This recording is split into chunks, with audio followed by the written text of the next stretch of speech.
तो हेलो बच्चों, आज हम लोग पढ़ेंगे क्लास 12 का 6 चैप्टर जिसका नाम है द आर्टिस्ट। तो आर्टिस्ट की का मतलब क्या होता है? कलाकार। और यह बेसिकली एक शॉर्ट स्टोरी है। शॉर्ट स्टोरी का मतलब होता है शॉर्ट मीन्स होता है छोटा, स्टोरी मीन्स क्या होता है? कहानी। एक बहुत छोटी सी कहानी है जो किसके द्वारा लिखी गई है? द शिगा नोया के द्वारा लिखा गया है। ये आर्टिस्ट मीन्स क्या होता है? कलाकार होता है। तो यह है कि बच्चा होता है, उस बच्चे का क्या नाम होता है? सेबे। और सेबे की एक ही चीज होती है कि वो हमेशा क्या करना? कद्दू को कलेक्ट करना और कलेक्ट करके उसको पॉलिश करना, और यही उसका क्या होता है? काम होता है, माने कलकारी करना।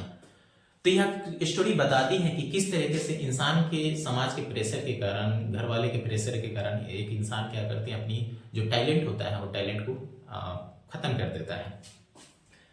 तो इसके लेखक कौन है? तो इसके लेखक हैं शिगा नोया। इनका जन्म कब हुआ था? तो 1883 में हुआ था। और इनकी मृत्यु कब हुई थी? 1971 में हुई थी। और ये कैसे राइटर है? तो ये जैपनीज राइटर है। जैपनीज मतलब क्या होता है? जापान के राइटर है। और जापान के क्या है? शॉर्ट स्टोरी राइटर है। किस सदी के? तो 20वीं सदी के। तो ये बताते हैं और ये कहा किस देश के हैं? तो जापान के हैं। और जापान की करेंसी का नाम क्या है? तो सेन। सेन भी है और एन भी है। सेन और एन दोनों की कहां की करेंसी है? जापान की है। जिस तरह से भारत में क्या होता है? पैसा होता है और बड़ी करेंसी क्या होती है? रुपया होती है। तो उसी तरह से यहाँ भी सेन और एन होता है। The artist unfurl a talent Japanese boy Seibei. यह जो कहानी है, यह जो द आर्टिस्ट चैप्टर है, वो क्या करती है? एक जो जैपनीज बॉय होता है जिसका नाम क्या होता है? सेवे, उसके टैलेंट को क्या करता है? अनफर्ल करता है, उजागर करता है। उसके अंदर क्या क्या से उसके अंदर टैलेंट थी। It show how to adult world often the cause of damage in such talent। यह दिखाता है कि जो एक एडल्ट जो वर्ल्ड है वो कैसे किसी के टैलेंट को क्या कर देता है? डैमेज कर देता है। कैसे समाज क्या करता है? किसी बच्चे को काबिलियत को खराब कर देता है। ये कहानी क्या करती है? शो करती है। यहाँ जो सेन है, सेन मीन्स क्या होता है? जापान की करेंसी है, जापानी सिक्का है। जैसे भारत की करेंसी क्या है? रुपया। अमेरिका की करेंसी क्या है? डॉलर है। तो उसी तरह सेन क्या है? कहाँ की करेंसी है? तो ये जापान की करेंसी है। कह रहे हैं कि Seibei was passionately interested in gourds. Seibei को किस चीज में सबसे ज्यादा इंटरेस्ट था? तो वो था गॉड। गॉड मीन्स क्या होता है? लौकी या कद्दू। यही क्या है? गॉड है। गॉड मीन्स क्या होता है? लौकी, जिसको हम लोग क्या बोलते हैं? कद्दू। तो जो सेबे है उसका काम क्या था कि बाजार से लौकी को, कद्दू को खरीदना और उस पर छेद करके उसमें से सारे बीज निकाल कर उसके बाद उसमें जो पिताजी पीते थे दारू, चाहे चाय पीते थे, उसके चाय से क्या करता? चाय पत्ती से खूब बढ़िया पॉलिश करता था। यही बेसिकली उसका क्या था? काम था। और उसको फिर उसमें छेद करके उसको क्या करता था? घर में टांग देता था। तो यही उसकी आदत थी। तो सेबे वाज 12 ईयर ओल्ड। सेबे कितने साल का था? तो 12 साल का था। And eight primary school. लेकिन किस स्कूल में पढ़ता था? Primary school. क्वेश्चन पूछता है कि सभी कितने साल का था? 12 साल का था। और किस स्कूल में पढ़ता था? तो प्राइमरी स्कूल में पढ़ता था। He usually to wandered about the town looking for gourds. वह हमेशा शहर जो था किस लिए घुमा करता था? तो लुकिंग फॉर गॉड मतलब कद्दू की तलाश में हमेशा इधर उधर घुमा करता था। जब भी मार्केट से गुजरता था, शहर के गलिए से गुजरता था, देखता था कि भाई कद्दू है कि नहीं है। सेवे live in harbour town and walk 20 minutes. मतलब सेवे जो कहाँ रहता था? हार्बर टाउन में रहता था। जो गंदी बस्ती थी, झोपड़ी वाला इलाका था, वहां पर वो रहता था। और उस इलाके को आप 20 मिनट में क्या कर सकते हैं? पैदल टहल सकते हैं। एक कोर्स से एक कर्नर से दूसरे कर्नर को जाने में आप 20 मिनट में आसानी से टहल सकते हैं। तो आगे कहानी बढ़ती है। तो कह रहे हैं कि सेवी appeal type of gods even and symmetrical. जो कद्दू, जो सेवी किस तरह के कद्दू को पसंद करता था? तो इवन मींस क्या होता है? सम, एकदम बराबर। और क्या होता है? सिमेट्रिक, एकदम सममित कद्दू को, बराबर कद्दू को क्या करता था? पसंद करता था। खूब गोलाकार के कद्दू को वो पसंद करता था। हिज फादर से, उसके पिता कहते हैं कि fancy spending his time playing around like that with gods. इस तरीके से कद्दू के साथ खेलना ये क्या है? समय की क्या है? बर्बादी है। ये कद्दू के साथ खेलना समय की क्या है? बर्बादी है। और ये लड़का क्या कर रहा है? अपना समय बर्बाद कर रहा है। जबकि यहाँ उसको क्या करना चाहिए? पढ़ना चाहिए। एक दिन की बात है कि वह क्या कर रहा था? घूम रहा था। तब तक देखे कि एक जो बूढ़ी औरत होती है, एक जो क्या होती है? बूढ़ी औरत होती है, वो फ्रूट स्टॉल लगाई होती है। और वो क्या बेच रही होती है? तो परसिमन्स और ऑरेंज वो बेच रही होती है, संतरे बेच रही होती है।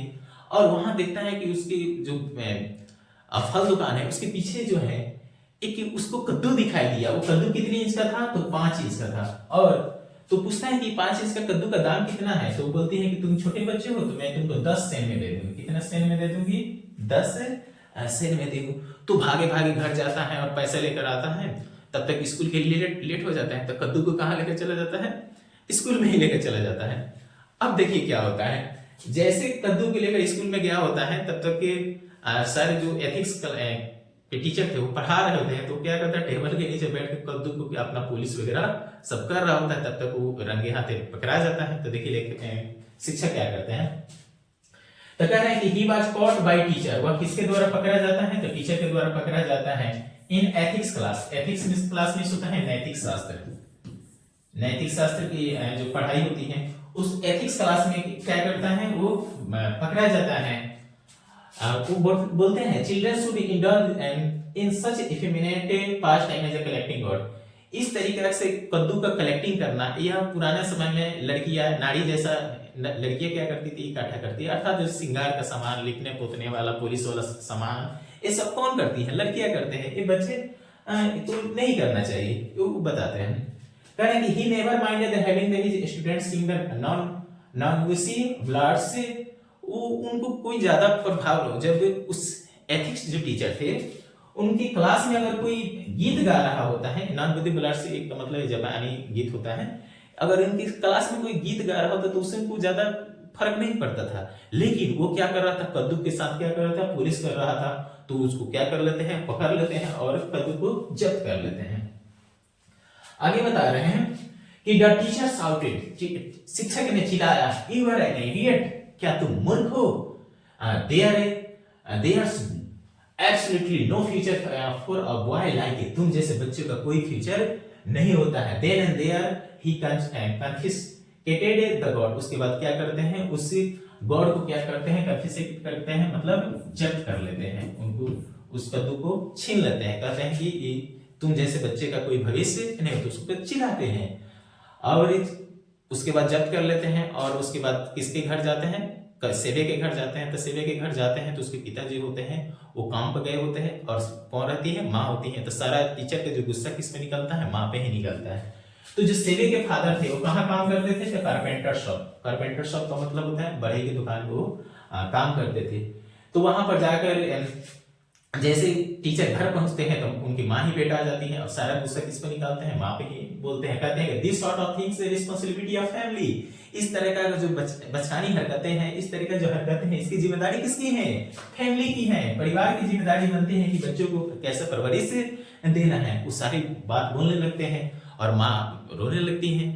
तो उसके बाद शाम जब होता है तो शाम को उसके पिताजी आते हैं और पिताजी से सारा जब बात बताया जाता है तो पिताजी गुस्सा होते हैं। वो क्या करते हैं, फेचेट हिज हैमर। वो क्या करते हैं, हैमर मींस क्या होता है, हथौड़ा।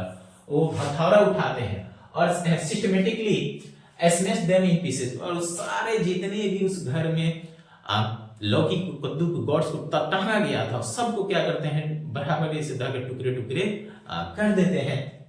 और जब ये सारे टुकड़े टुकड़े होते हैं तो सेवे क्या हो जाता है, उदास हो जाता है। द टीचर हैज गिव सेवे confiscated God an old Potter who work in the school. जो टीचर जो है, जो कद्दू को जो छीने थे, किससे छीने थे, सेवे से छीने थे। तो उसको कद्दू को छीनकर किसको दे दिए थे, तो ओल्ड पॉटर को दे दिए थे। पॉटर मतलब होता है जो बूढ़े द्वारपाल था, चपरासी था, नौकर था, उस नौकर को दे दिए थे जो उस स्कूल में क्या करता था, काम करता था। तो जो ओल्ड पॉटर को जब दे दिए तो the potter sell the gourds local courier dealer 50 एम। और जो पोटर जो था वो अपने जो लोकल कुरियर डीलर था, कुरियर डीलर में क्या होता है, कलाकृति विक्रेता या अनोखी वस्तुओं का जो विक्रेता था, जिसको हम कुरियर डीलर मतलब होता है श्रृंगार का सामान इस तरह बेचने वाला।